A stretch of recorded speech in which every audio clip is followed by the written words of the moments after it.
Okay, so when we start midday meditation, we do a check-in. We talk about what's going on in the world and how we're feeling about what's happening, how we're dealing with the quarantine and all of those kinds of things. And so uh, it was just brought up that here in California, the governor mentioned that it's going to be a while before we go back to normal. And we've already heard like it's going to be May 15th, but that could string into June. We know the kids aren't going to go back to school at all. So that means that they won't be going back to school until August at the soonest. They go to school here in mid-August. Um, so what we're going through again is this collective trauma, this collective shift. And in any trauma or any loss, right, we've just lost our whole way of living. And while there was a bunch of stuff broken about the way we were living before, it still is a loss. There's still grief. Even if you leave a bad relationship, right? You still go through a period of loss. You go through a grief process. And so with the grief and loss process, the first thing is shock, right? If you're familiar with the stages of death and dying or grief and loss, the first thing that happens is we experience shock, right? Like just denial, like I can't believe this is happening, and why is this happening? And becomes the next step, which is bargaining. Like, well, maybe if I can do this or I can do that, or what if I'd done this, or what if we had done this? And we can see that going on, right, collectively, that sort of blame game of what if we'd closed sooner? What if we had understood better what was happening? Maybe people would still be live. Maybe we wouldn't have had to lock down. So all of these things are going on the personal level, right, the micro level, and on the macro level. So shock, I can't believe this is happening. Denial, I'm not going to make any changes. I mean, just here in my little beautiful special community, South Pasadena, the Trader Joe's that I go to shut down for 3 days because a bunch of the staff got infected with the COVID virus. And one of the reasons was because some of the staff didn't want to wear masks because they were like, well, I'm not sick. And it's like, you don't have to be sick. It's about protecting yourself, right? And then protecting others. And so this cute little Trader Joe's that I've been going to for the past 8 or 9 years had to shut its doors, and the people are sick. The people that work there, the staff that, I interact with every day. And because there was this denial, right? So anytime there's grief and loss or trauma, we start out with denial, shock. This isn't happening. This can't really be happening. And we go through these stages, and you can go back to the stages again. You don't just go through them all and then stop. You can go back and forth. So after shock is bargaining. So what if I'd done this? Can we do this? Can we try this? And this is where sometimes if people go into prayer, they're like, okay, please don't do this. I promise I'll change my ways. If God, you'll do this and bring this person back, or whatever. We just go into this bargaining and what if place. Actually I skipped a step. So it's denial, then anger, right? We get angry. Why is this happening? And we've seen a lot of anger, right? Angry, and some of it's deserved, right? Angry at the disease, angry at our president, angry at our local community, angry at our family members. What do you mean you went out of the house, right? What do you mean you did this? Angry that, like, what do you mean I can't go for a walk? I can't sit on the beach. I can't go to work.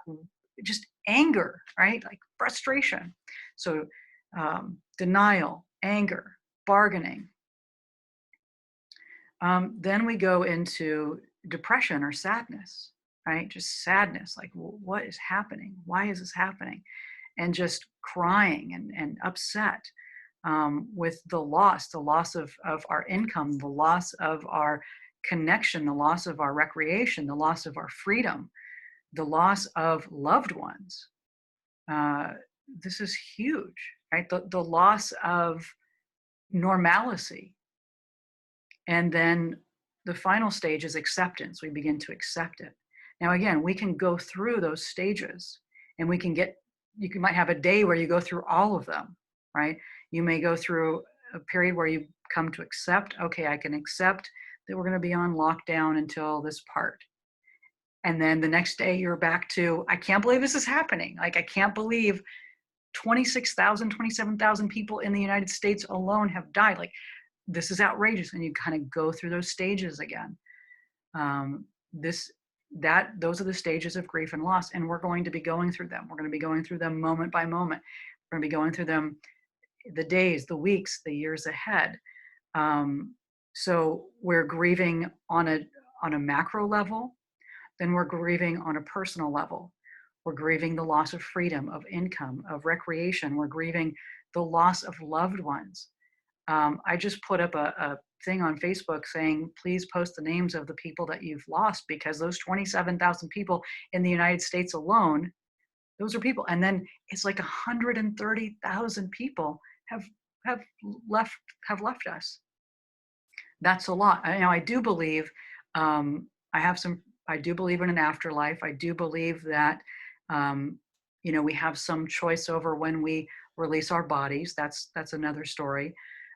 So I believe that, for some of these folks, like, this was their time.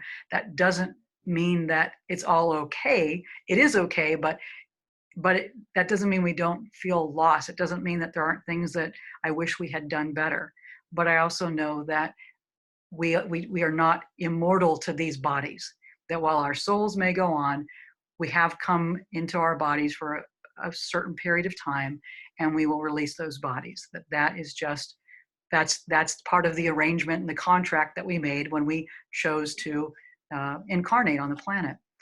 But I still think we need to honor those 130,000 peoples, because those are our loved ones. Just a few moments before we started our meditation, I got an email from my cousin, and her father passed. She's my third cousin, but she's family. And he's in Michigan, and he passed, and she had a beautiful written memorial about all of the gifts he gave in the world and who he was, and that was really beautiful. And I have friends that I have one friend who lost 4 relatives in Ecuador, and another friend who lost someone in Spain. And then my client yesterday lost her brother and one of her friends in New York. So, these are people, so we need to honor that we are going through a collective grief period.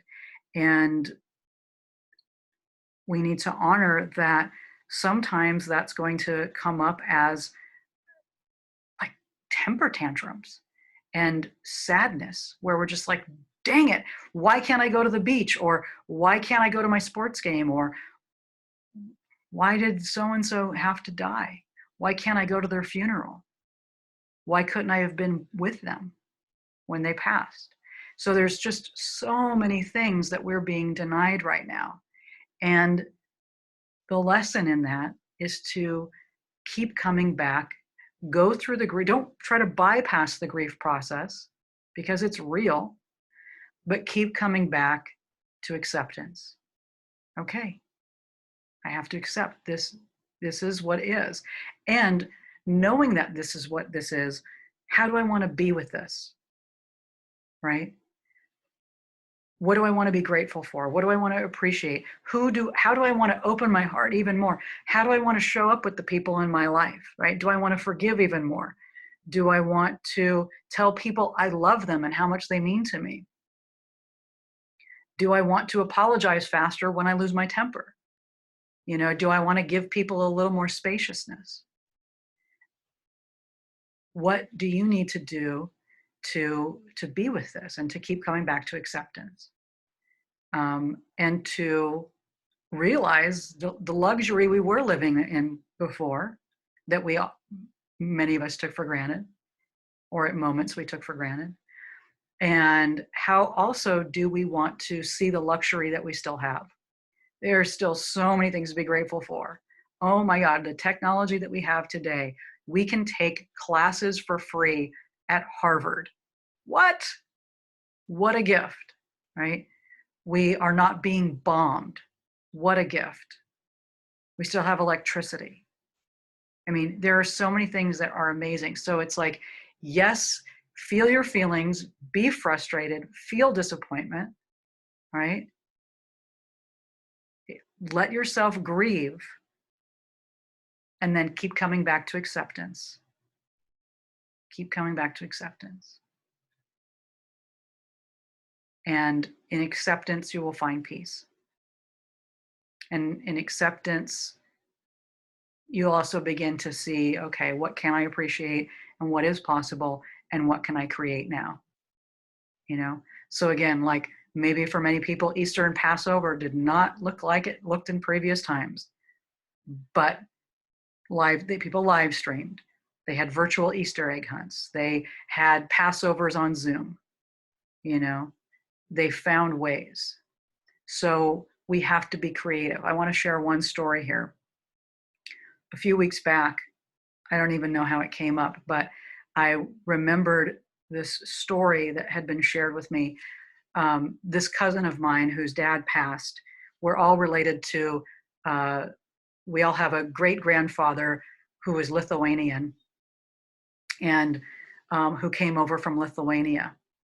And his mother and father perished in the Holocaust. And I was lucky enough to be able to connect with these relatives and go back to Lithuania. We went back to Lithuania and we saw the old family home where they had lived that had been stolen from them after, because of the Holocaust, after they had been murdered. And was able to meet one of the cousins that was here, and then was able to meet one of his cousins who had fled Lithuania at 14 years old and joined the Russian army. So he was one of 4 people that survived the Holocaust. He had a cousin who was hidden by a Catholic family and survived, and there was one other person that had lived. And he was coming back to Lithuania for the very first time when I was there. And so I got to meet him. He had fled, joined the Russian army at 14. And we were going through Lithuania and he was talking about what it had looked like when he was 14 and sharing his life story. And he talked about a Passover Seder where they were able to just get together enough bread from all these people to make like one matzah or 1 or 2 matzahs. And this was during the Holocaust, and how special that was, that they were still able to come together and create something together with what little they had, kind of like the stone soup story. And something had reminded me of that story during these COVID or Corona times. And I just started crying because I thought, oh my God, if he could have gone through that and they came together to do that together, we have so much abundance here. We are so lucky. So lucky. And I just thought, oh my God, that man, shared something so beautiful with me about how important it is to just do what you can. And that when we can come together and do what we can and be grateful. Because should they have had to do that? No, they should have been able to live. His whole town should not have been murdered. But they made the best of a dark situation and they found hope. And we went into a museum together and he was taking pictures and somebody said, "You can't take pictures of that. You can't take pictures of that." And he said, "My whole people died. I am living for my village. I will take pictures. I will live my life for everyone who has perished. And I will be joyful and I will take pictures and thank you." And they just said, "Oh my God, we're so sorry. Yes, please take pictures." And they hugged him. And so I don't know what all of that means, but I do know is that we have so much to be grateful for. We are carrying on for those who have released their bodies. And we have life and we need to keep finding the best. And we still need to grieve what has been lost, but we can grieve and we can celebrate and we can find the best. Those both things are possible. So I guess that's the rant for today. So thank you for bringing that up. I hope something good came out of that for you, and that You'll find a way to celebrate sports and recreation and have virtual dinner parties. And I don't know. I just, I think something in there is possible for us.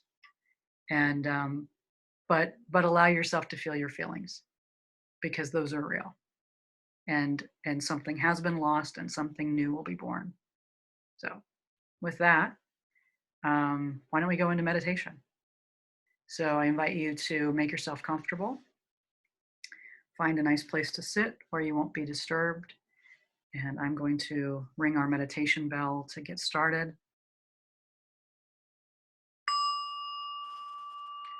And again, I invite you to allow your eyes to close as you receive a deep breath in through your nose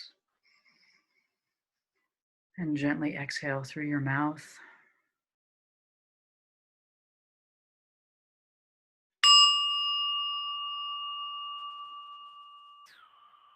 And as we settle and let go of everything that has come before this moment so that we can be here, right now,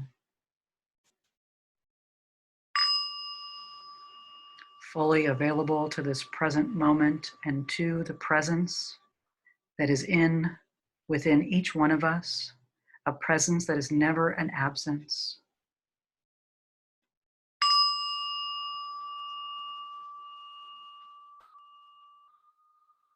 Turning away from the world of appearances into that timeless place, that stillness that is rich and full.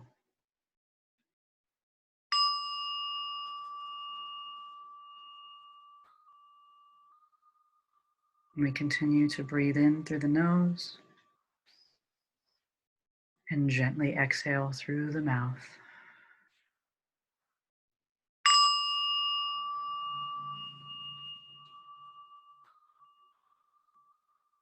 As we turn within and together we go into the sacred silence for about 15 minutes.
How good it feels to be in that peace and stillness.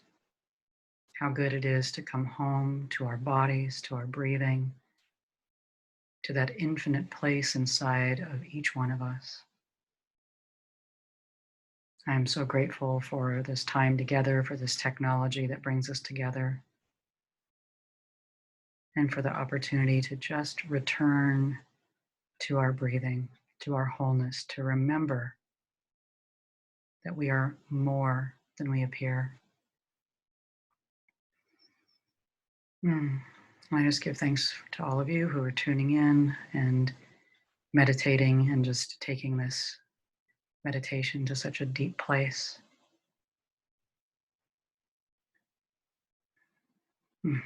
I just feel so lifted up right now. I feel so full with this meditation, so surrounded by love. And I hope that you all feel it too. Let's just keep our hearts open. Let's keep finding peace and anchoring in peace together. And let's keep being the light that we came here to be. Let's continue to shine the light. So I say namaste, which means the divine in me sees the divine in you. And I thank you for being here with me today. And I'll see you on Friday. Take care. Peace and blessings, everybody. Bye. Stay healthy, stay well. Oh, thank you. Back at you.